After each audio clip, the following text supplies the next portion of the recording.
So, Olivier, thank you for taking the time to speak with me today on Hype and Hyperautomation, where we speak to industry experts like you, people in the know, and help our viewers better understand and differentiate from what's real, what's hype, reality versus fantasy. So, thanks for taking the time. And I want to dive right in. Just we have limited time for these sections. We get right to the good part. So, let's start with hyperautomation. That seems to be the new buzzword. We see it everywhere. If you type hyperautomation into Google right now, I can only imagine how many responses you would get. How would you define or describe hyperautomation? How do you see it?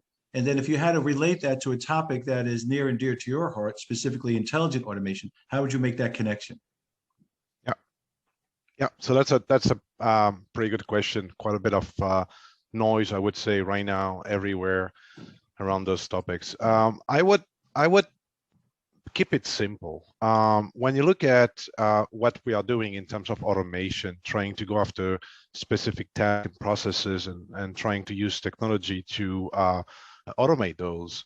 What we did is that we started with, I would say, basic automation, which is rule-based type of approach to try to automate very specific tasks. And over time, as we get to more complex processes, or as we try to expand and extend the use cases to increase the overall opportunity that we have in front of us, what we see is that we have the need for more technology.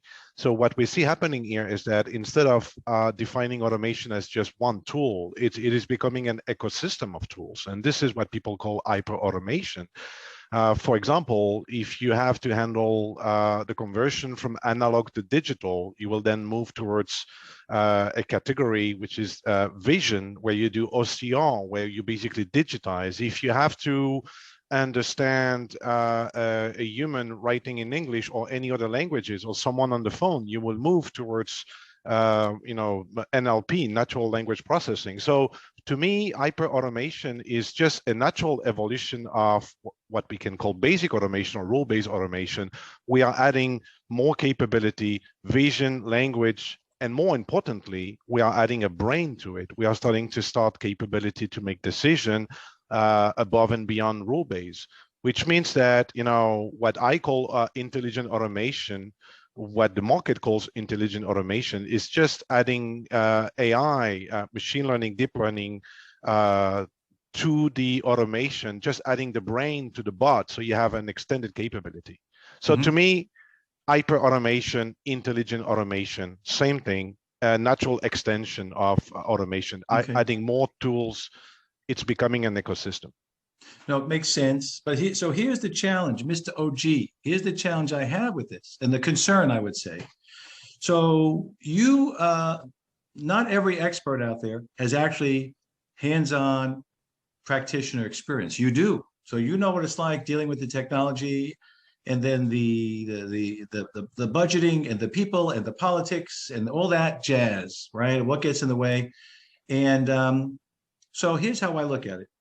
Most basic automation users, basic RPA users, regardless of what they're working with and who they're working with, most of them are still a bit stuck, right? They like it and they're seeing some benefits, but they're not sure how to scale, how to make it to the next step. So if that accounts for maybe 70, 80% of the marketplace out there, if they're struggling with where they are now, what are the odds of them successfully adding more technology, more complexity, even though you and I know that it will benefit ultimately, but what are the odds of that really happening? Yeah, that's a good question.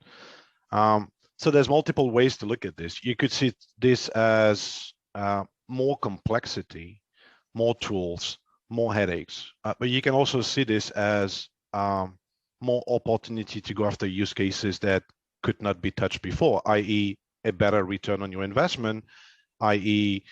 You can go and touch an entire process instead of just touching a subtask or a subset of that process. So I think here the key point here is to understand that rolling out technology, whether you roll out one tool or multiple tool, is going to be the same challenge.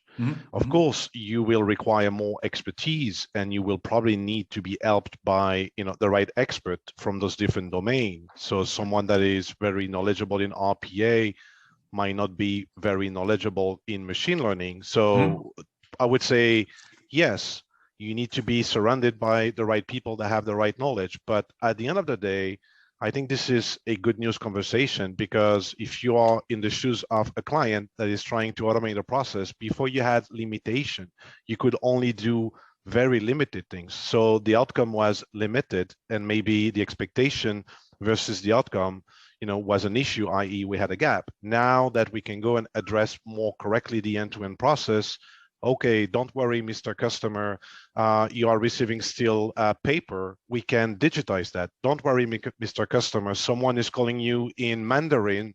Don't worry, we can understand that.